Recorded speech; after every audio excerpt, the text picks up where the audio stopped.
लगता है कि अब विपक्ष क्या करेगा, क्या विपक्ष फिर हल्ला करके सदन को नहीं चलने देगा, या कोई नया मुद्दा लेकर सरकार को घेरने की कोशिश करेगा, क्या चढ़ावा जो चोरी हुई उसका मामला विपक्ष लेकर आएगा, या किसी और मुद्दे पर सदन को डिस्टर्ब करने की कोशिश करेगा। कल क्या करती है और सरकार का रुख क्या होता है, क्या सरकार उसके बाद भी सदन चलाती है या बिल लेकर आती है। और मुझे लग रहा है कि अब सरकार, मुझे लगता है कि जो संविधान संशोधन बिल है आने वाले दिनों में उससे सरकार लेकर आएगी। सरकार अब ये बताएगी कि भाई सरकार का काम करने का तरीका क्या है, और मुझे लगता है कि सेटबैक के बाद सरकार दुगनी गति से कमबैक करेगी। और उसके लिए सबसे बड़ा सरकार के पास ये होगा कि सरकार वो बिल लेकर आए जिसकी चर्चा हो रही थी। सर, जो बात हो रही थी सीजेपी वर्सेस ऑपोजिशन स्पेस की बात हो रही थी, ये कोई कंपटीशन है या ये सब एक ही पेज पे है? सर, मैं तो पूरी डिबेट से ही कंफ्यूज हो गया। बोलिए। अभी हम 10 मिनट पहले तो कह रहे थे कि ये विपक्ष इसको सपोर्ट कर रहा था और उसकी बड़ी ताकत जो थी उसने इन छात्रों को खड़ा कर दिया, और अमेरिका से दिल्ली तक और कहाँ तक। और अब हम बहस कर रहे हैं कि विपक्ष की स्पेस होगी कि होगी, तो ये तो कंट्राडिक्शन है। वो नहीं है, वो इस प्रमाइस पर कर रहे हैं कि ये सीजेपी अगर आगे पॉलिटिकल आउटफिट का शेप लेती है तो, क्योंकि वो बयान भी जो हमने आपको सौरभ दास का दिखाया, उन्होंने कहा कि हम पॉलिटिकल स्टूडेंट मूवमेंट है, ये शब्द ठीक है, इसलिए इस प्रमाइस पे बात हो रही है ये। हाँ, वो अलग इशू है ना। एक तो मैं सब बातों को बहुत लिटरल टर्म्स में लेता नहीं। जैसे कल उन्होंने बोल दिया कि अब आएगा मजा, उस पर भी बहुत बहस हो गई थी। फिर कहा गया कि अब हम आंदोलन करेंगे। ये सब तो चलता रहता है, ये इसको इतना सीरियसली हम लोग लेते हैं, इतना सीरियसली तो वो खुद भी नहीं लेते। आज की तारीख में मुझे नहीं लग रहा कि ये कोई बहुत बड़ी पॉलिटिकल पार्टी के तौर पर मूवमेंट खड़ा हो रहा है। अच्छा। लेकिन जैसे आम आदमी पार्टी के लिए भी बहुत सारे लोग उस समय रिजेक्ट कर रहे थे, खड़े हो जाएंगे तो वो स्पेस विपक्ष के लिए है। मतलब इस पूरे आंदोलन में जितनी बड़ी हार सरकार की हुई, उतनी बड़ी हार नहीं तो उससे छोटी हार में विपक्ष की मानता हूँ, क्योंकि उनकी तो स्पेस ही नहीं दी इन्होंने। जैसे अभी बात हुई कि वो वहां चले गए, ये सही बात है कि वो गए और एक बार में बात मान कर आ गए। नहीं तो ऐसा नहीं होता ना, वो कहते अच्छा हम वहां जाएंगे फिर बात करेंगे। यदि राहुल गांधी उनके 3 बैठकें हुई है, 1 बैठक वो तो अलग क्या ही बैठक है, कोई वो बैठक है 10 मिनट की बैठक में बैठक थोड़ी कहते हैं, हलो हाई करने जितनी भी नहीं हुई थी, चाय पीने में भी ज्यादा टाइम। लेकिन यदि वो विपक्ष उनके साथ होता तो वो राहुल जी से बात करते, अरविंद जी से बात करते, जो भी कोई अखिलेश जी से बात, किसी से बात उन्होंने नहीं की और वो जाकर वहां पर आ गए। कभी कभी तो लोगों को ये लगा कि कहीं बीजेपी की तरफ से ही तो इस तरह से नहीं किया गया कि इतनी जल्दी उन्होंने भी मान ली और वो भी जल्दी से मान लिया। सरकार को इतना कमजोर मत बताओ, विपक्ष की ताकत, सरकार को इतना कमजोर मत बताइए कि सरकार एक बैठक में आंदोलन में वो उसको नहीं मिली है, मुझे नहीं लगता कि। और यदि ये पार्टी बन जाएगी तो विपक्ष का ही नुकसान होगा, जो पार्टियां आज हैं, कांग्रेस है, और शायद उनको चिंता ये रही होगी, ठीक है, राहुल जी को, कि इसीलिए वो नहीं लग रहा। लेकिन अभी कोई पॉलिटिकल फ्रंट बनेगा फिलहाल तो नहीं लग रहा। आगे 5-7 साल में यदि 29 तक कुछ बड़ी बात हो जाए। और दूसरा ये भी नहीं लग रहा कि अभी ये संगठन कोई नया मूवमेंट लेकर आएगा, कोई नया मुद्दा लेकर नहीं आएगा। अभी नहीं आएगा। ले आए तो क्या लोग आएंगे? नहीं आएंगे, मुझे लग ही नहीं रहा कि अभी लेकर आएंगे ये। अच्छा, ठीक है ना, क्योंकि अब आप एक बात वो भी कर लीजिए। हमारी ब्रेक में बड़ी तीखी बहस भी हो गई सबके बीच में। प्रोफेसर साहब ने कहा कि ये मूलतः राइट विंग के खिलाफ एक मूवमेंट था, इसके चेहरे जो थे वो एंटी राइट विंग आइडियोलॉजी के थे। वो अलग बात है कि स्टूडेंट्स आए, उसमें फर्क करना पड़ेगा सर। मैं लीडरशिप की बात कर रहा हूं, जो उन्होंने कहा कि लोग जो जुटे थे वो एंटी राइट विंग थे। आपने असहमति जताई इस पर। हाँ, मैं इसलिए क्योंकि ये मूवमेंट ताकि आपकी बात हो सके दोनों। ये मैं दूसरी बात कह रहा हूं, मैं कह रहा हूं कि ये राइट विंग आइडियोलॉजी के खिलाफ ही नहीं था मूवमेंट। ये मूवमेंट था इस सरकार की एक नीति के खिलाफ। वो राहुल गांधी होते, वो मनमोहन सिंह होते, या प्रधानमंत्री नरेंद्र मोदी है, किसी के भी खिलाफ। ये राइट विंग आइडियोलॉजी का तो इसमें सवाल ही कहीं नहीं आया कि राइट विंग आइडियोलॉजी का इसमें शामिल। राइट विंग आइडियोलॉजी के खिलाफ तो तब होता है जब वो कहते हैं कि भाई ये जो सारा आप एनईपी में कर रहे हो, जो सारे आप वाइस चांसलर्स बना रहे हो, जो सारा आप एजेंडा चला रहे हो, इस सब की तो बात ही नहीं हुई उसमें। वो एक सरकार राइट विंग 12 साल के बाद डेमोक्रेसी लौटी है देश में। ये तो मूवमेंट की वो होती है जुबान सर। आप आंदोलन में रहें तो समझ में आए बात कि ये तो आंदोलनों की जुबान होती है। हमेशा फांसीवादी सरकार होती है, वो कोई भी हो, वो फांसीवादी सरकार होती है, वो देश विरोधी सरकार होती है, वो ये सारी मूवमेंट के वो हैं, क्या कहते हैं, नारे हैं, बातचीत है। इसको बहुत उस तरह से नहीं। तो ये एक इशू पर आंदोलन था और इस सरकार के उस इशू को लेकर आंदोलन था। इसको राइट विंग के आंदोलन के साथ नहीं देख सकते हम। और राइट विंग के चलिए सर 10 सेकंड और लेना, फिर ये भी समझा दीजिए, क्योंकि यही बहस है ना, मूल मुद्दे तो यही है। ये बता दीजिए कि क्या इससे ये साबित होता है कि सारा यूथ जो है, सारा जेनजी जो है, वो मोदी के खिलाफ है? नहीं, ये भी नहीं होता।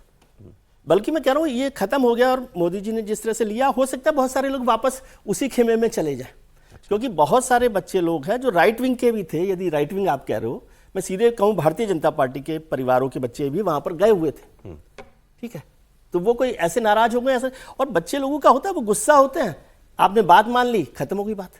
ये हो गया कि अब आज से ये जो मान लीजिए 10 लाख गुस्सा लोग थे, शांत हो जाएगा। हाँ, गुस्सा थोड़ा सा वो हो जाएगा, डिस्पर्स हो जाएगा, कमजोर हो जाएगा। ठीक है सर, लेकिन आइडियोलॉजी के खिलाफ नहीं था, सरकार के एक इशू के खिलाफ था। बोलिए अब आप। ये पूरी तरीके से सरकार के खिलाफ था, आइडियोलॉजी के खिलाफ था। अब मैं नहीं मानता कि अब विजय जी को कहाँ से रिसर्च आया कि वो पता लगा लिए कि भारतीय जनता पार्टी के वहाँ पर भी बच्चे वहाँ पर थे। मैंने देखा नहीं है और मैंने ऐसा पढ़ा भी नहीं है। दूसरी बात, किसके आधार पर आप आंदोलन का आप मूल्यांकन करते हैं? आप मूल्यांकन करते हैं कि उनका स्लोगन्स कौन है। दूसरा आधार हमारा होता है उसमें पार्टिसिपेट करने वाले कौन लोग हैं। तीसरा आधार होता है कि उनको बैक सपोर्ट देने वाले कौन हैं। चौथा आधार है कि उनका आइडियोलॉजिकल लिंकेजेस कहाँ कहाँ से है आपको। ये 4 पैरामीटर्स हमको मिलते हैं जिसके आधार पर हम कह सकते हैं कि ये आंदोलन किसके खिलाफ था और क्यों था। यदि आप उनके नारे को देखें तो आपको बहुत साफ साफ लगेगा कि वो anti Modi, anti government, anti right wing, जिसमें आरएसएस को भी गालियां थी, सिर्फ नरेंद्र मोदी को गाली नहीं थी। और दीपिके ने जो मंच से भाषण दिया था उसमें उसने खुले तौर पर आरएसएस को कोसा था। इसलिए ये किसी को गलतफहमी नहीं रहनी चाहिए, जिसे मैं स्लोगन्स की मैं बात कर रहा था। दूसरा, उस आंदोलन को सपोर्ट देने वाले कौन कौन थे। जो किसान आंदोलन के साथ खड़े थे उस समय, जो शाहीन बाग के साथ खड़े थे उस समय, वे सारे लोग इस आंदोलन के साथ भी खड़े थे। स्टूडेंट यूनियन में देखें तो आयशा, बामसा, अम्बेडकराइट्स, समाजवादी पार्टी के गुंडे, मैं फिर कहूंगा तो इस पर एतराज होगा, समाजवादी पार्टी ने 500-500 का जत्था उत्तर प्रदेश से बुलवाया था इस आंदोलन में शरीक होने के लिए। ऐसी खबर भी छपी है, अखबारों में छपी है पूरी तरीके से। तो कौन सपोर्ट दे रहा था? अब इसको हम फिर कहें कि वो आइडियोलॉजिकली लेफ्ट, वो आइडियोलॉजिकली नहीं था, तो फिर तो कोई बहस की कोई गुंजाइश नहीं रह जाती है ना। हम एक तरफा बोल देंगे ना कि ये आंदोलन नहीं था, ऐसा नहीं था, लेकिन इसके कहने के पीछे एक तर्क भी तो हमारे पास होना चाहिए, फैक्ट भी तो हमारे पास होना चाहिए। अरुंधति राय राष्ट्र विरोधी नहीं है तो और क्या है भाई? जो कहता हो कि कश्मीर का सेसेशन हो जाना चाहिए, उनको राइट टू सेल्फ डिटर्मिनेशन होना चाहिए, इस देश के सभी जो सब नेशनलिटीज हैं उनके राइट टू सेल्फ डिटर्मिनेशन होना चाहिए, और उसको पुरस्कृत करके ऐसा यहां पर बनाया जा रहा है जैसे वो पता नहीं वो एंटी नेशनल नहीं है। तो क्या भाई ये एंटी नेशनल है? यदि सुप्रीम कोर्ट के खिलाफ संगीत रागी एक बात बोल दे टिप्पणी तो वो क्रिमिनल एक्ट हो जाता है। ठीक है सर, ठीक है। आप इन दोनों की बहस पर आपको क्या कहना है? एक लाइन जोड़ दूं केवल। एक तो ये कि वैसे मैं बहुत सारे परिचित लोगों को जानता हूं जो राइट विंग के हैं, उनके बच्चे लोग वहाँ थे, लेकिन वो तो रिकॉर्ड नहीं हो सकता, उसको तो आप सबूत नहीं मान सकते। लेकिन भारतीय जनता पार्टी की एक MP है, मैं उनका नाम नहीं ले रहा, उनकी बिटिया ने एक सोशल मीडिया पर पोस्ट किया और उन्होंने खुशी जताई धर्मेंद्र प्रधान के इस्तीफे पर और कहा कि भाई ये सरकार हार गई। फिर उसके बाद आप नाम ले सकते हैं, नहीं कोई बात नहीं, मेरे लिए नाम लेना इंपॉर्टेंट नहीं होता, मैं हमेशा नाम से बचता हूँ, नाम कोई इंपॉर्टेंट नहीं होता, इशू की बात है। ये किया उन्होंने। फिर भारतीय जनता पार्टी की तरफ से उन सांसद को कहा गया कि अपनी बेटी को कहें कि वो ट्वीट डिलीट करे। ठीक है, सांसद ने बेटी को कहा, ये मैंने नहीं कहा, ये उसमें ट्वीट में कहा है, बेटी ने उस राय को, सांसद की राय को रीपोस्ट दोबारा से पोस्ट किया कि मुझे मेरी मदर को कहा गया है कि हाँ, और मैं इसको दोबारा से लिख रही हूँ। ये तो ऑफिशियल है, अनऑफिशियल है। इंडिविजुअल केसेस है, एक लाइन जरूर बोलूंगा। नहीं तो इंडिविजुअल में तो ऐसे 100 परिवार बता रहा हूं। एक इंडिविजुअल को लेकर के अपवाद को नियम के रूप में परोसना, ये भी नहीं। एक बात और मैं भी कह दूं इसमें, क्योंकि मेरी भी लगातार बात हो रही थी, तो मैं भी ऐसे लोगों को जानता हूं जो मोदी सपोर्टर्स जिनको आप कह सकते हैं, लेकिन इस इशू पर अपने बच्चों के दबाव में उनको भी लगा कि नहीं इस्तीफा तो होना चाहिए। ये एक फीलिंग तो बन रही थी। अरे भाई अरे सरकार को ना लग रहा तो सरकार क्यों बातें मानती? अरे हमारे 2 लोगों की बातें मान लेते पहले से। लेकिन इसलिए मैंने कहा आपको अंतर करना पड़ेगा। इशू तो ठीक है, इशू ऐसा था जो सबको छूता था, लेकिन जिनका मूवमेंट था वो भी क्या एक आइडियोलॉजी के थे।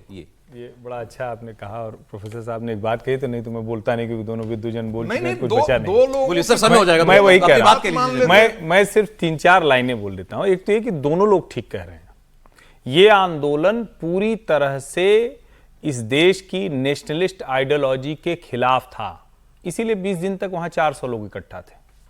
सोनम वांगचुक की तबीयत खराब हुई। जो लोग, जैसे हम भी यहां से ये कह रहे थे, साथ में लगभग सब लोगों की यही राय थी कि धर्मेंद्र प्रधान को त्यागपत्र देना चाहिए, वो लगा कि वो नहीं हुआ। जो भाजपा का समर्थक वर्ग था वो सबसे ज्यादा कह रहा था कि भाई ये होना चाहिए। इशू के आधार पर वो मिले। और उसका एक उदाहरण मैं कल दुर्ग के हेमचंद यादव विश्वविद्यालय में था, मैंने जब ये बात वहां बताई तो पूरा हॉल तालियों से गूंज गया। वो सब के सब लोग मूल रूप से उसी विचार के थे। तो ये 2 लेयर का आंदोलन था, इसीलिए दोनों लोग लड़ रहे हैं। एक लेयर थी जो 20 दिन तक चला, जिसमें 400 से 500 लोग से ज्यादा हुए नहीं, जिसमें इसकी जो लीडरशिप है वो एंटी ये वाली जो आइडियोलॉजी है, जिसको आप जिस नाम से बुलाना चाहते हैं, राइट विंग ठीक है, राइट विंग समझ में आता है, उसके खिलाफ वो एंटी राइट विंग तो मैं इसीलिए करूं ये स्पष्ट करना। और जहां तक रही बात की भाजपा के लोगों के बच्चे, तो मैं तो बार बार कहता हूं, इधर वाले तो कट्टर होते नहीं, वो तो लिबरल वाले कट्टर होते हैं। इधर वाले बड़े उदार होते हैं, विषय के आधार पर मोदी का समीर जी एक बात विषय के आधार पर इस पर समर्थन करते हैं।